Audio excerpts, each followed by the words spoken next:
Pakistan Israel को चेतावनी जारी करने लगा। पाकिस्तान ने इजराइल को धमकाने के लहजे में कहा है कि वो कतर नहीं है जो चुपचाप हमले सह लेगा। सुन लीजिए, कतर जिससे ये कटोरा लेकर तुरंत बढ़ जाते थे, उस कतर का एग्जांपल सेट कर रहे हैं, जो उसने इजराइल से कहा कि सुनो, हमें कतर समझने की भूल मत करना। हालांकि इजराइल और पाकिस्तान की ताकत का कोई कंपैरिजन नहीं हो सकता, ये आपको भी मालूम है। इजराइल जब चाहेगा तब पाकिस्तान का कान मरोड़ देगा, जब चाहेगा तब उसे 4 मिसाइलें मार देगा। लेकिन पाकिस्तान की क्या हैसियत है, तो आप देख ही चुके हैं। आज मैं साथ 2 रेफरेंस भी बताना चाहूंगा इसी हवाले से, जो कि मैं जब इस पर रिसर्च कर रहा था तो 2 वाकयात मुझे नजर आए। तलवारें बनाते, तुम अपने आप को डिफेंड करना सीखते, स्कूल बनाते, मौसम भी आज कहते ना हूं स्वाद आया कि आपके पास आज फील्ड मार्शल है। आज आपका कोई ऐसा कोई आर्मी चीफ नहीं है जिसके टैंकर पर जंग लग चुका हो। आपके पास ऐसा कोई आर्मी चीफ नहीं है जो कहता हो हमारे पास तो जंग का डीजल ही नहीं। कॉन्फ्लिक्ट से तो है ही है। जिस तरीके से ईरान इंडिया को अपने दोस्त बताने की कोशिश कर रहा है, इंडिया अमेरिका के साथ बहुत अच्छे रिलेशंस बनाकर बैठा हुआ है, लेकिन प्रॉब्लम यह है कि ईरान फिर भी इंडियन शिप्स को सेफली हॉर्मुज स्ट्रेट क्रॉस करने में हेल्प कर रहा है। ये पूरी दुनिया में एक खबर बनी हुई है कि यूरोपियन कंट्रीज हाथ जोड़कर खड़े हुए हैं कि भाई हम कुछ नहीं कहेंगे, प्लीज हमारे शिप्स आने दो। ईरान कहता नहीं आने दूंगा, टैक्स लूंगा। इंडिया के शिप्स को प्रॉपरली वो छोड़ रहा है, सेफ सिक्योरिटी, ईरानी नेवी सिक्योरिटी देते हुए छोड़ रही है। उनका आसिम मुनीर वो भी बैठा है एक डाक कमरे में, क्योंकि बिजली नहीं है इस्लामाबाद के अंदर। टोटल पैनिक है वहां पर। इकोनॉमी बैंकरप्ट हो चुकी है। ग्लोबल ऑयल प्राइसेस इंक्रीज हो गए हैं two historical highs. Pakistan can not even afford fuel, और फ्यूल इतना नहीं है आसिम मुनीर के पास कि वो अपनी गाड़ी में भी तेल डलवा सके। सुना है कि हो सकता है कल से वो साइकिल के ऊपर आसिम मुनीर चलाकर वो अपने ऑफिस में जाए। फाइटर जेट्स हैं या टैंक्स हैं, उनको मोबिलाइज करने के लिए तो इसके पास बेचारे के पास तेल कहाँ हो।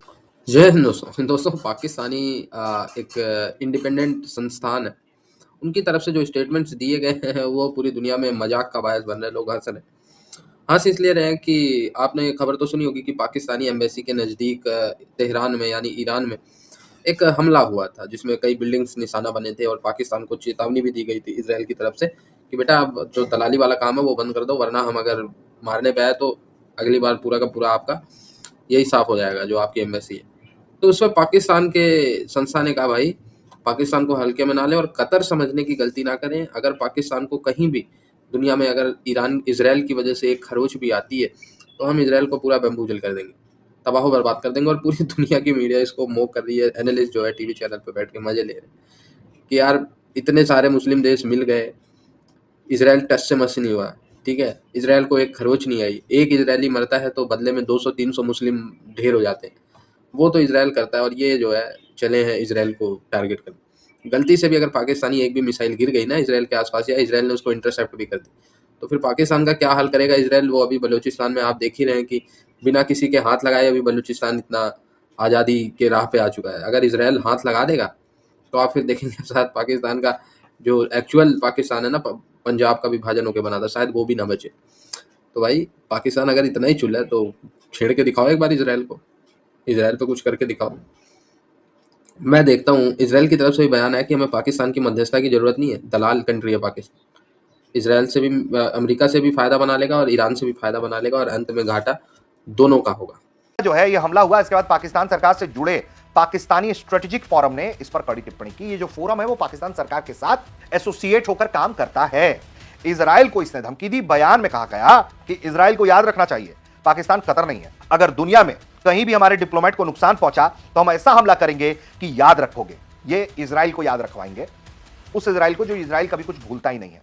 और सबसे बड़ी बात यह है कि पाकिस्तान वो देश है जो इजराइल को एक मुल्क का दर्जा नहीं देता है, इजराइलियों को देखना नहीं चाहता है।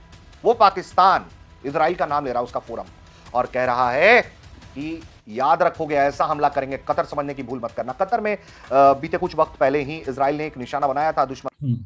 चीमा साहब, आज आपके पास खैर पैसा थोड़े को बहुत कोई शक नहीं, तुम सऊदी अरब रखे ना, अपना दुबई च रखे जे विले बनाए जे ते स्विट्जरलैंड दे बैंकां च तुहाडा इंडिया नालों ज्यादा पैसा है, तो टोरंटो तो सारे तुहाडा चीमा साहब, तुहाडी ब्यूरोक्रेसी का सारा।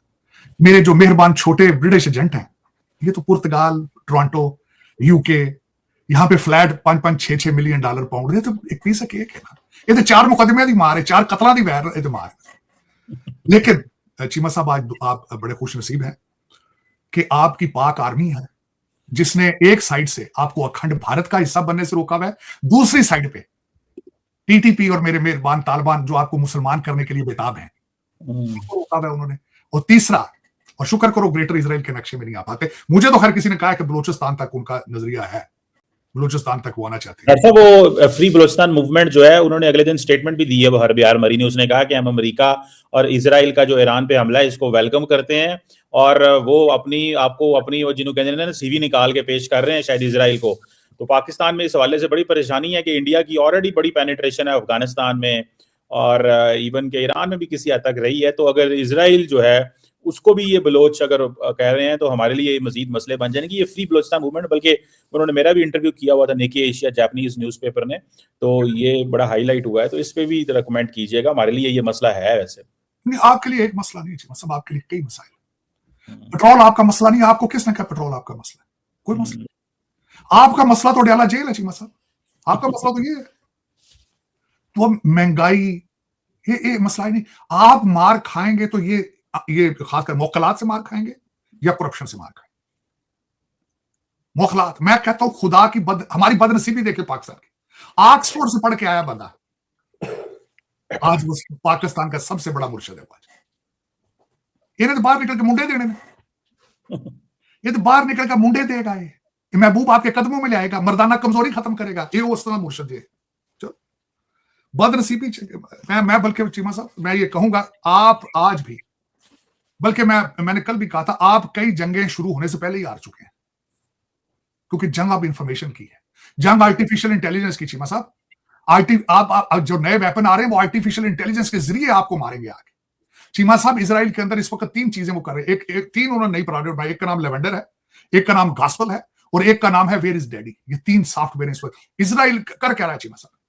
देखें कितने स्मार्ट लोग, 16 मिलियन लोग जो हमारे मालिक हैं चीमा साहब, हमारे आका है, वो आका है। वो जंग करते हैं, साथ एक्सपेरिमेंट करते हैं, वो सिस्टम एस्टेब्लिश करते हैं, बाद में बेचेंगे। किनको बेचेंगे? मेरे विश्व गुरु को बेचेंगे, आपको बेचेंगे, मेरे ब्लैक गोल्ड वालों को बेचेंगे। वो तो कारोबार 18वीं से। चीमा साहब, मैंने आपको क्या कहा था, मैं मुसलसल रिसर्च कर रहा हूं कि 1896 में जो आइडिया था एक जूइश स्टेट का, यहां पे मैं करेक्शन करना चाहूंगा चीमा साहब। बल्कि चीमा साहब, सारे यहूदी जो है वो गलत नहीं हो सकते, सारे यहूदी खराब नहीं है, 16 के 16 मिलियन नहीं हो सकते। सिर्फ जायनिस्ट माइंड सेट जो है ना, एक्सट्रीम वर्जन, और वो हर किसी फॉर्म और शेप की। चीमा साहब, आप ज्यादा पानी पी लें तो गुर्दे खराब हो जाते हैं। जब आप एक्सट्रीम पे जाते हैं किसी चीज पे भी, रोटी रज के खा लो, बीमार हो जाते ज्यादा रोटी का। तो यही वजह, जो जायनिस्ट माइंड सेट है, जो मुसलसल इस आइडियोलॉजी में अंधा होता जा रहा है कि हमारा मसीहा आने वाला है और थर्ड टेंपल जो है उसकी तामीर शुरू होनी चाहिए। सारी दुनिया मुक जाए विच कले राजा यार फिर एड़ा आइडिया खराब। जिवें मेरे विश्व गुरु का आइडिया है ग्रेटर अपना अखंड भारत, वो जेड़ा सज्जे खब्बे मुल्क वेंदा होंदा साडे ही है, वो साडा है, ये भी साडा है, वो भी साडा है, भी साडा, जिधर नजर गया क्या है हमारा। ये आइडियोलॉजी मेरे ख्याल में चीमा साहब, अगर ये आइडियोलॉजी आपको पहले तो कोशिश करनी चाहिए किसी अच्छे से डॉक्टर से मिले, क्योंकि this ideology is not 25th century. It means you are living in 30s and 40s में, हिटलर पीरियड में रह रहे हैं। हिटलर का भी, बल्कि चीमा साहब, हिटलर का भी जो आज की मैं नई बात बताना चाहूंगा, चले गए हिटलर की डायरेक्शन में। बीबी नेतन्याहू साहब हिटलर की डायरेक्शन में जा रहे हैं चीमा साहब। अभी तक गजा की जंग बंद नहीं हुई, वहां पे किलिंग जारी है। दूसरी जंग उन्होंने छेड़ दी ईरान के साथ, आज तीसरी जंग लेबनान के अंदर भी ट्रूप्स उनके चले गए। इनके ऊपर जो ऑपरेसर इनके ऊपर जो ऑपरेसर था हिटलर, उसकी भी सबसे बड़ी गलती यही थी कि उसने बहुत ज्यादा जंगें एट द सेम टाइम शुरू कर दी थी। 6 लाख कुछ इनकी फौज है, 6 लाख फौज है इनकी इजराइल की। तीसरे फ्रंट पे चले गए। अब देखें वहां पे क्या होता है क्या नहीं होता, लेकिन मेरे ख्याल में चीमा साहब ये एक गलत अंदर कच्ची मिट्टी के पैर रख लिया है। देखो उनकी बन जाए। अब मैं कुछ और खबरें भी आपके साथ शेयर करना चाह रहा था। एक इस वक्त खबर ये चल रही है कि जो नए आयतुल्लाह मुज्तबा खामनाई हैं, उनके बारे में खबर है कि शायद उनकी टांगें जो हैं वो जख्मी हैं और he is in Moscow, he is in Russia, और वहां पे उनकी सर्जरी हुई है। एक खबर ये कंफर्म जराई नहीं है, लेकिन यहाँ पे वॉशिंगटन डीसी में चैटर ये चल रहे हैं। दूसरा चीमा साहब, आज की खबर ये थी कि जो उन्होंने जो अल-कुद्स डे मनाया था, उसके बारे में आज हमारे सदर ट्रंप ने कहा है, प्रेसिडेंट ट्रंप ने, कि that was fake, artificial intelligence के जरिए बनाया गया। अब इसमें क्या हकीकत है, ये इसके बारे में ये अल्टीमेटली ये फ्यूचर ही बता सकता है। डॉक्टर साहब, ये जो ट्रंप साहब की जो स्टेट ऑफ माइंड है, इस पे अमेरिका में क्या बातें हो रही हैं? क्योंकि लोग कह रहे हैं कि ये बातें एक स्ट्रैटेजी